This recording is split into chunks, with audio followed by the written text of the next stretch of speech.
Hey, welcome to Catcher in the Rye, chapter 24-7. Now, in this chapter, Holden shows up at a trusted teacher friend, Mr. Antolini, and some sketchy stuff happens.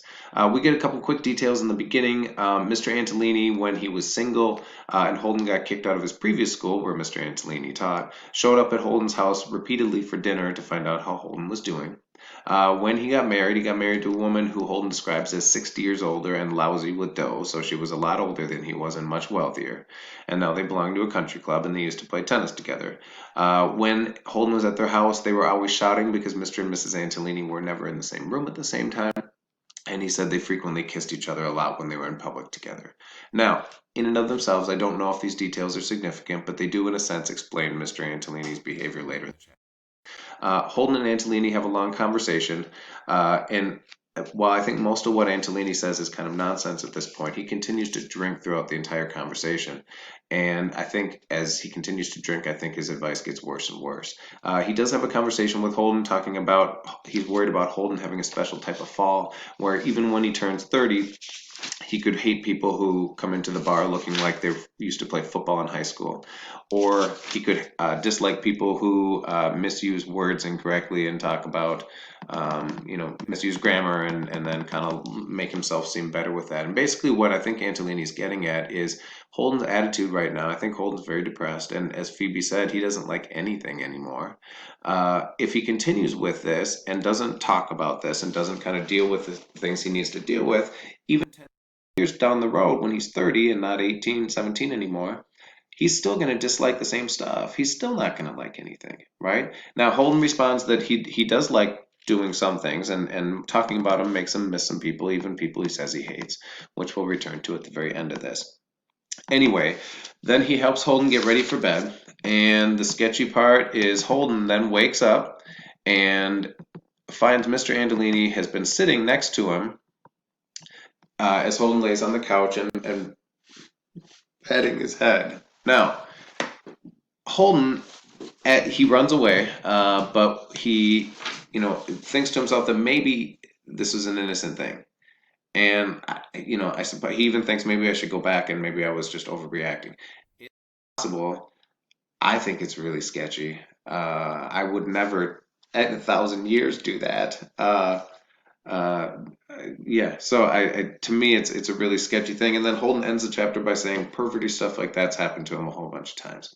Now, students usually ask about that, and I don't know if it's the thing is it seems like such a significant thing that if it was a big part of the book or a big part of who Holden is, we'd need more information about it, right? Like if a bunch of molestery type things have happened to him in his life, that would be a major league big time things that have affected him probably in a negative way that we would need to help understand him. So I'm not ever been totally sure what to make of that. Now, Holden then decides he's going to go back and talk to Phoebe and tell her that he's running away. And in his mind, he envisions this elaborate scenario where he's going to run out and pretend that he can't talk and can't hear, and he's going to go get married to someone else who can't talk and can't hear. And if you think about it, that's very similar to the movie that he discussed, where it ended up with the dog coming out with all the puppies, and the surgeon who was blind got his sight back, and all these different things.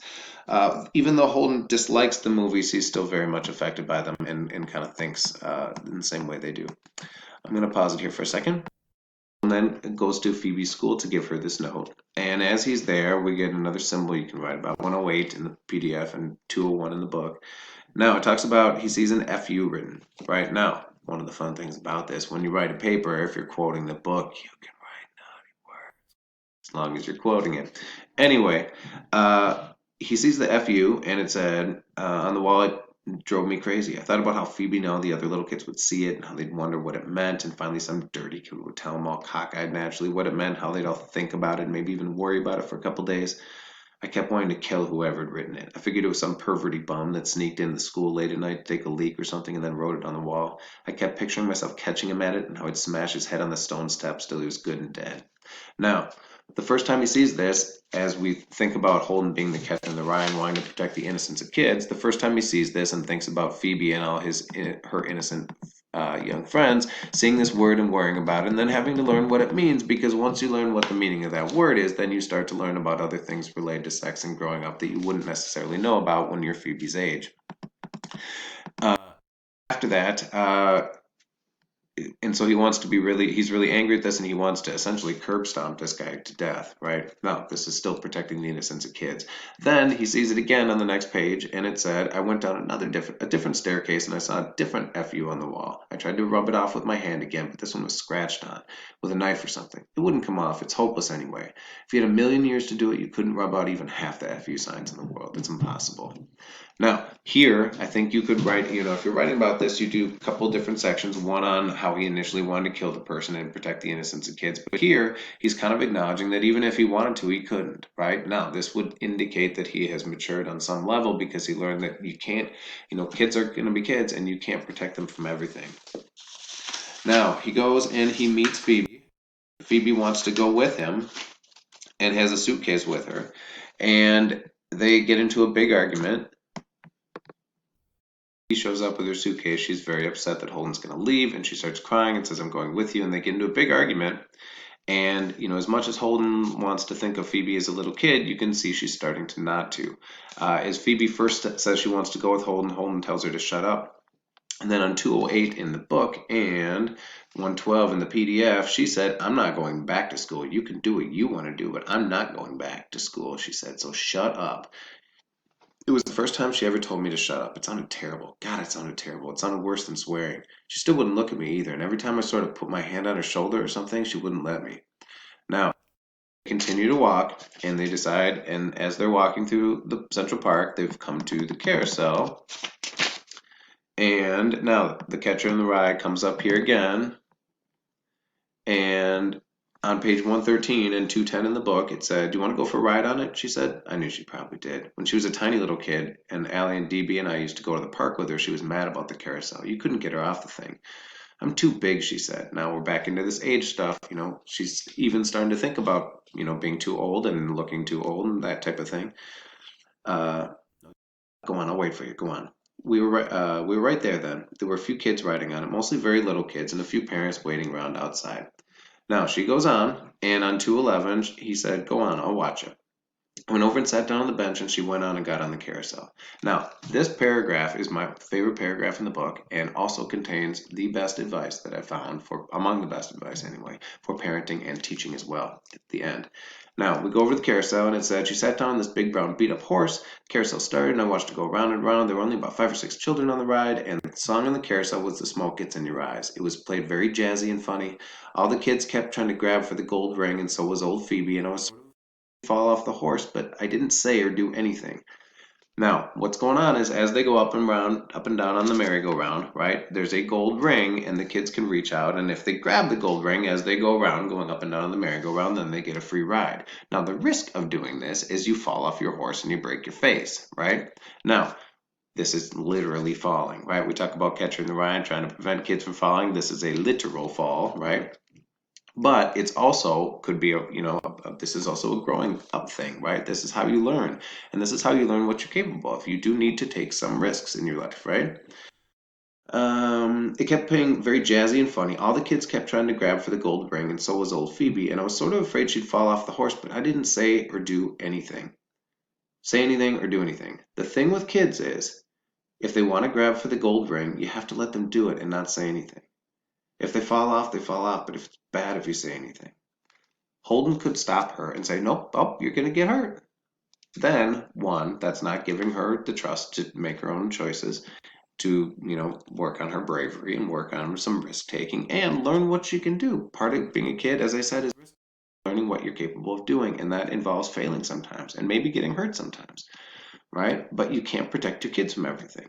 As much as I would like to protect my kids from having to grow up and prevent them from having to go through the difficulties and hardships of growing up, because there are a lot of them, I can't, right? And if I try to keep them kids forever, it won't work, right? If I tried to prevent them from learning about death, when they were little kids, it would have been wonderful if I could keep them from having to learn about death, right? Because as soon as you understand the concept of death when you're a kid, your life from that moment is never the same again, right? Because everything's going to end and all the people around you are going to end, right?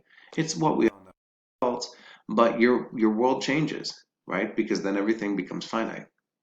Now, I would love to protect them from learning about that because there's a degree of sadness involved, once you learn that. But I can't, right? And if I try to prevent them from learning about death, at some point they're going to learn about it and it'll be worse, right? I have to allow them to grow because that's part of what growing up is. Holden's got to let kids fall, right? He can't be the catcher in the rye. So if you're writing about symbols, explain what the idea of the catcher in the rye is, and then explain how this scene, he's going to let Phoebe fall, shows that he does not want to be the catcher in the rye. Then he brings out the red hunting hat one more time. Make sure that when you write about this, you bring up the last time the hunting hat comes up and not when he gives it to her. He gives it to her, right? And if she didn't give it back, then the last time that it shows up when he gives it to her would be the point that he doesn't need this anymore. But she gives it back to him and then he puts it on again at the end. So if you remember in the beginning, he bought it because it was kind of giving a middle finger to everybody and saying, I'm confident, I'm my own person, I don't care.